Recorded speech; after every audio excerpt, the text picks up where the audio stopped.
ஈரோட்டில் திருமணத்தை மீறிய உறவை மறைக்க 75 வயது முதியவரை கொன்ற 3 பேர் போலீசாரிடம் சிக்கியுள்ளனர். வெட்டி கொன்றுவிட்டு உடலை தீ வைத்து எரித்தவர்கள் சிக்கியது எப்படி? ஈரோடு மாவட்டம் வண்ணாங்காட்டு வலசு பகுதியைச் சேர்ந்தவர் 45 வயதான தங்கமணி. இவரது மனைவி மாசிலாமணி.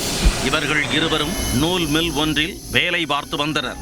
இவர்களுடன் தர்மபுரியைச் சேர்ந்த தமிழன் என்பவரும் வேலை செய்து வந்துள்ளார். தமிழனுக்கு திருமணமாகி 2 குழந்தைகள் உள்ளனர். இந்நிலையில் தமிழனும் தங்கமணியின் மனைவி மாசிலாமணியும் நெருங்கி பழகி வந்துள்ளனர். இது நாளடைவில் கள்ளக்காதலாக மாறி உள்ளது. இந்நிலையில் கள்ளக்காதலன் தமிழனுக்கு ஏற்பட்ட கடன் பிரச்சனையை போக்க கணவர் தங்கமணிக்கு தெரியாமல் மாசிலாமணி தனது மகளுக்காக சேர்த்து வைத்திருந்த சுமார் 10 பவுன் தங்க நகை மற்றும் ரொக்க பணத்தை கொடுத்துள்ளார்.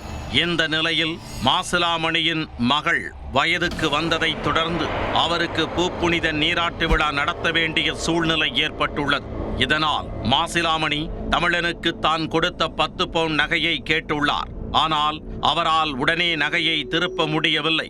இதனால் இருவரும் சேர்ந்து பூப்புனித நீராட்டு விழாவை நடைபெறாமல் தடுக்க என்ன செய்வதென்று யோசித்துள்ளனர். குடும்பத்தில் நெருங்கிய உறவுகள் யாராவது தவறிவிட்டால் பூப்புனித நீராட்டு விழா நின்றுவிடும் என தமிழனுடன் சேர்ந்து மாசிலாமணி திட்டம் போட்டுள்ளார்.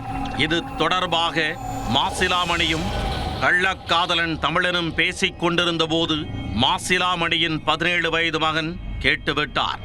தாய் செய்தது தவறு என்று தெரிந்தும் தாயின் தவறுக்கு துணை போயிருக்கிறார் அந்த சிறுவன். மூவரும் சேர்ந்து திட்டம் தீட்டியதில் பணம் மற்றும் வசதியில் உயர்வாக இருக்கும் அவரது உறவினரான பழனிசாமி என்பவரை தீர்த்து கட்ட முடிவெடுத்துள்ளனர். அதன்படி கடந்த 19ஆம் தேதி தோட்டத்து வீட்டில் வைத்து வெட்டி கொலை செய்துள்ளனர். பின்னர் அவரது உடலை எரித்துவிட்டு திருட்டு நடந்தது போல் இருக்க வேண்டும் என்பதற்காக பணம் நகைகளை எடுத்துக்கொண்டு தப்பியோடியுள்ளனர். மறுநாள் சம்பவ இடத்திற்கு வந்த பெருந்துறை போலீசார் பழனிசாமி உடலை மீட்டு விசாரணையை தொடங்கினர். முதலில் தற்கொலை என வழக்கு பதிவு செய்து விசாரணை நடத்தி வந்த போலீசாருக்கு முதற்கட்ட உடற்கூராய்வு அறிக்கை மூலம் உடலில் 10 இடங்களில் வெட்டுக்காயங்கள் இருப்பது தெரிய வந்தது.